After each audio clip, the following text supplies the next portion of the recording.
തൃശ്ശൂർ ജില്ലയിലെ തലപ്പള്ളി താലൂക്കിൽ സ്ഥിതി ചെയ്യുന്ന തളി ഗ്രാമവും അതിൻ്റെ സമീപ പ്രദേശങ്ങളും ക്ഷേത്രങ്ങളാലും മഹേശ്വര സാന്നിധ്യത്താലും വളരെ അനുഗ്രഹീതമാണ്. ചേരമാൻ പെരുമാൾ തളി പ്രദേശത്ത് 108 ക്ഷേത്രങ്ങൾ നിർമ്മിച്ചതായും ഈ ക്ഷേത്രങ്ങളിൽ അദ്ദേഹത്തിൻ്റെ പത്നിയായ ചേറാട്ടിയമ്മയുമൊത്ത് നിത്യേന ദർശനം നടത്തിയിരുന്നതായും പറയപ്പെടുന്നു. അതിൽ പ്രധാനപ്പെട്ട ക്ഷേത്രമാണ് 108 ശിവാലയങ്ങളിൽ ഉൾപ്പെട്ട ശ്രീ തിരുത്തളിയപ്പൻ മഹാദേവക്ഷേത്രം. പരശുരാമനാൽ പ്രതിഷ്ഠിക്കപ്പെട്ട മഹാശിവലിംഗമാണ് ക്ഷേത്രത്തിലെ പ്രധാന പ്രതിഷ്ഠ. കിഴക്കോട്ടാണ് ദർശനം.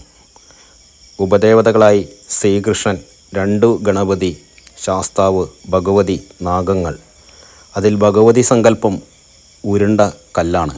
ഗണപതി തന്നെ ഒന്ന് കിഴക്കോട്ടും മറ്റൊന്ന് പടിഞ്ഞാറോട്ടും ദർശനം. ഇതുകൂടാതെ ചുറ്റമ്പലത്തിന് പുറത്തും മറ്റൊരു ശിവക്ഷേത്രമുണ്ട്. ദക്ഷിണാമൂർത്തി എന്നാണ് വിശ്വാസം. ഉപദേവനായ ശ്രീകൃഷ്ണനെ പ്രതിഷ്ഠിച്ചതിലും ഐതിഹ്യമുണ്ട്.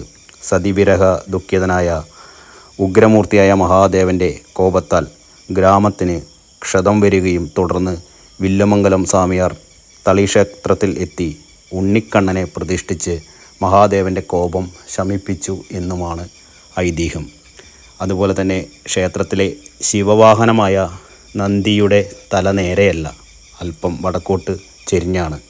ഇതും പൂർണ്ണമായി ചെരിയുമ്പോൾ ലോകം അവസാനിക്കും എന്നുള്ള വിശ്വാസവും ഇവിടെയുണ്ട്. ദക്ഷിണേന്ത്യയുടെ പൂർവ്വകാല ചരിത്രത്തിൽ ഒഴിവാക്കാനാവാത്ത ഒരു സ്ഥാനമാണ് നെടുമ്പുറം തളി എന്ന ഗ്രാമത്തിനുള്ളത്. ഈ ഗ്രാമത്തിൻ്റെ ഹൃദയഭാഗത്തായി സ്ഥിതി ചെയ്യുന്ന തളി നെടുമ്പയൂർ തിരുമത്തളിയപ്പൻ ക്ഷേത്രം ഏകദേശം 2000-ൽ കൂടുതൽ വർഷം പഴക്കമുള്ള ഒരു ചരിത്ര സ്മാരകമാണ്. 8, 9, 10 നൂറ്റാണ്ടുകളിൽ വാണിരുന്ന കുലശേഖര സാമ്രാജ്യകാലത്തെ 14 നാടുകളിൽ ഒന്നായ നെടുമ്പുറയൂർ നാടിൻ്റെ ഭരണാധിപൻ്റെ കേന്ദ്രം ഈ ക്ഷേത്രമാണ് എന്ന് കരുതുന്നു. ഈ ക്ഷേത്രത്തിൻ്റെ വാതിൽമാടത്തിന് സമീപം കണ്ടെത്തിയിട്ടുള്ള പുരാലിഖിതങ്ങളിൽ, അതായത് 8 ശിലകളായി വട്ടെഴുത്തിലാണ് ശാസനം. 9 മുതൽ 11-ാം നൂറ്റാണ്ട് വരെ ഭരിച്ചിരുന്ന ചേര രാജാക്കന്മാരുടെ ചരിത്രങ്ങൾ രേഖപ്പെടുത്തിയിട്ടുണ്ട്. പാട്ടം എന്ന പദം ആദ്യമായി ഉപയോഗിച്ചു കാണുന്നത് തളി ലിഖിതങ്ങളിലാണ്. നിത്യവിചാരേശ്വരം തളി എന്നാണ് ഈ ക്ഷേത്രത്തിന് പേർ നൽകിയിരിക്കുന്നത്. ഉയരം കൂടിയതും വിസ്താരമുള്ളതുമായ ശ്രീകോവിൽ ഈ ക്ഷേത്രത്തിൻ്റെ പ്രത്യേകതയാണ്. ചതുരാകൃതിയിൽ നിർമ്മിക്കപ്പെട്ട ഈ ക്ഷേത്രത്തിൻ്റെ നിർമ്മാണ ശൈലിയിൽ പല്ലവ, ചാലൂക്യ സ്വാധീനം പ്രകടമാണ്.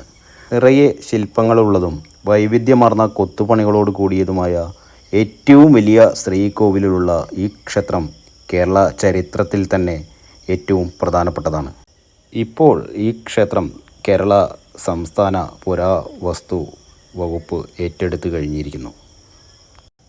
പ്രകൃതി ദുരന്തങ്ങളാലും ചരിത്ര പടയോട്ടങ്ങളാലും തളി പ്രദേശത്തെ ഒട്ടുമിക്ക ക്ഷേത്രങ്ങളും തകർന്നടിഞ്ഞപ്പോൾ അവയെ അതിജീവിച്ച് ഗതകാല പ്രൗഢിയുമായി നിലനിൽക്കുന്ന ഒരു ക്ഷേത്രമാണ് തളി ക്ഷേത്രം.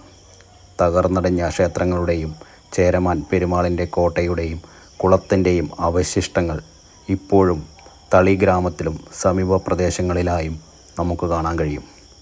ശ്രീ നെടുമ്പ്രയൂർ തിരുമത്തളിയപ്പൻ ക്ഷേത്രം, തളി, തൃശ്ശൂർ ജില്ല എന്നാണ് ബോർഡ് കാണുന്നത്. തൃശ്ശൂർ ജില്ലയിലെ വരവൂർ പഞ്ചായത്തിലാണ് ഈ ക്ഷേത്രം സ്ഥിതി ചെയ്യുന്നത്. നമ്മൾ അറിയാത്ത, കാണാത്ത, പഴമകൾ നിറഞ്ഞ ഒരുപാട് ക്ഷേത്രങ്ങൾ നമ്മുടെ ചുറ്റിലുമുണ്ട്.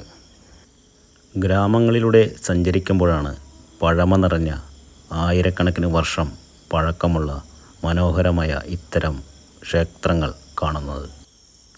വേറൊരു ക്ഷേത്രത്തിൻ്റെ ചരിത്ര കഥകളും ഐതിഹ്യങ്ങളുമായി വീണ്ടും വരാം. നന്ദി, നമസ്കാരം.